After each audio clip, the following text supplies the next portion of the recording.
Hello again, everyone. Truck TV Sales here with a tune-up and repair report for Shawn in the Carolinas on the Stryker SR-655.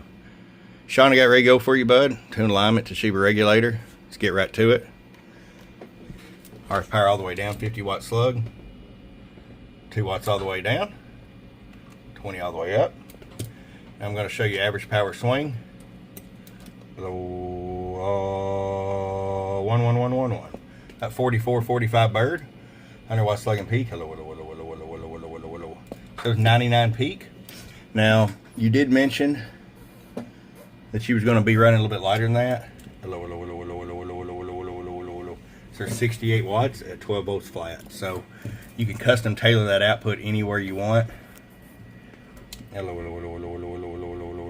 84, 13.2. So one concern you had was your receive. So I normally don't specifically do this, but just wanted to show you on the receive here.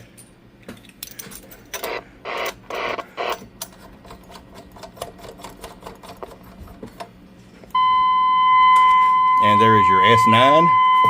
We're going to roll this down to,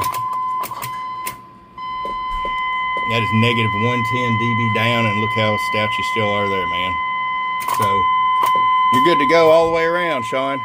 I appreciate it, man. We'll get it out to you from your friend Truck at truckcvsales.com. Bum, bum.